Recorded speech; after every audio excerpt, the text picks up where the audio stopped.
G'day legends, I hope you're all fantastic. On today's video, we're on the Eventide H90 and we're going to check out the H90 iOS app, which lets you use your H90 wirelessly with Bluetooth. So they've finally enabled Bluetooth and they've released H90 Control as an iOS app. I'm going to be using it on my iPad over here. You can see a screen cap at the moment.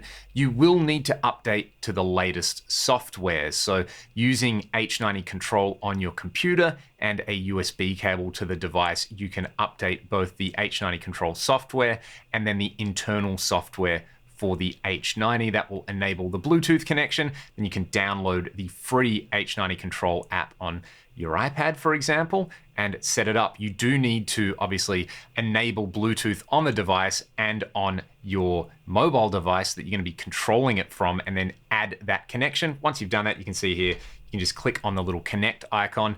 Everything pretty much looks exactly the same as it does on the computer-based software editor over here. And because your preset library, your program library, and all your favorites are actually stored on the H90, this will load them up immediately. So you can see I've got my preset list over on the left that I can kind of scroll up and down through. I've got my two algorithms. I'm just using a single algorithm at the moment, and all the usual options on there, like the ability to swap the order of your A and B algorithms on here. You can come in and set up your inserts, your control assignments, access your preset library. You can go through all your different programs in here, and they've even added something pretty cool, an A/B only mode for programs. So a quick reminder, a program on the H90 contains two presets, so like two algorithms. They can be whatever they want, and then you can have inserts. An example might be, let's say you're just connecting this 4-cable method with your amp, so you want to have like a phaser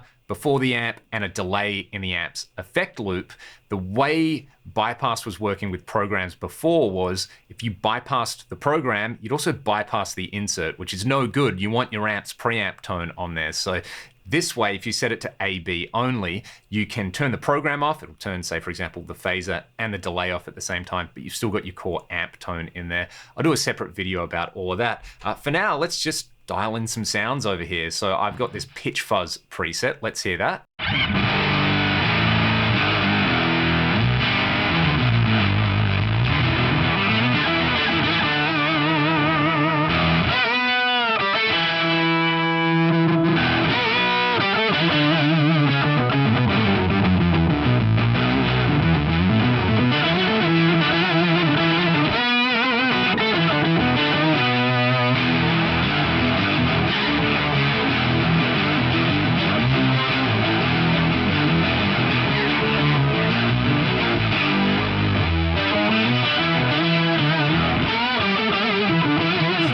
Let's just hear a few more sounds from the H90.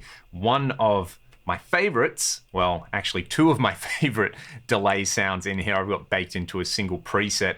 One is just the mod delay, and then there's also the vintage delay, which do very slightly different things on here. The vintage delay, to my ears, sounds like an old rack delay in there. What's really cool is you can set the number of bits you want to have on the delay. So I've got it set up as a 12-bit delay, and then the mod delay gives you a lot more control over the modulation aspects on there. So you've got quite a few cool ways to shape that with the modulation shape on there. So let's just have a listen to this mod delay to start out with.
I've been loving the new Polysynth algorithm that was added recently.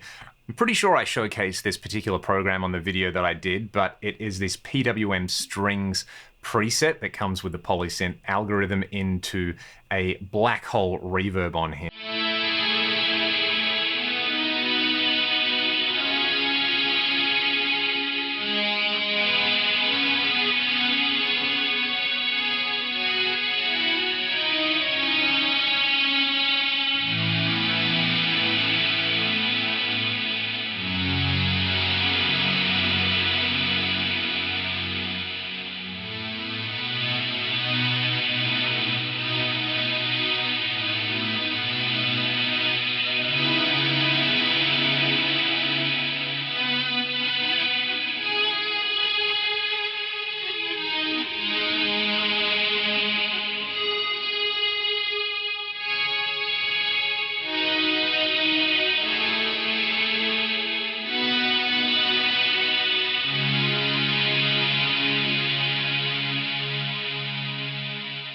The beauty of the H90 is you've got so many different algorithms and they've kind of incorporated all their legacy pedals into this. For example, at one stage I had a mod factor, a time factor, and a pitch factor. I ended up selling all of those and buying an H9, and then this has all of those algorithms, all the H9 specific algorithms, and a bunch of new ones in here. One thing I never used on the mod factor or the H9 were the ring modulators though, and a really fun thing you can do is if you set the type to pitch, take it down an octave, you've got a really funky old school glitchy octaver, and Eventide are known for their pitch effects, and the pitch effects are super tight. Like we just heard that polysynth on there where the tracking is basically glitch free, which is pretty amazing. Even the HX9 series pedals get a bit glitchy sometimes. This one's super smooth, but sometimes you want those glitchy octave effects. So let's check it out.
The chorus, the trem, and the Leslie are super sweet sounding on there. Don't sleep on that ring mod algorithm. It's a great all-rounder in here, much like all the different varieties of delays that you can get in there, and then the pitch effects as well. You know, I often think it would be fun to do a video where I go through every single algorithm on here. There are so many and they're always adding more on here. Let me know if you'd like me to attempt that video at some point. I might have to go like, you know, instead of doing every algorithm, like do all the delays in one video and talk about them, do all the distortions, do all the modulation. It might be a fun video to do. If you'd like to see that kind of thing and you do like what I'm doing here on the channel and you want to support me directly, links to my Patreon and the music that I make with my band Ragdoll. Otherwise, if you're an H90 user and you've got a mobile device that's an iOS mobile device, you can get the H90 Control app. Update the software, get that new AB routing mode or bypass mode on there, and have some fun with all the amazing sounds in this box. It really is a gift that just keeps on giving. Have a great day, and I'll see you all next time.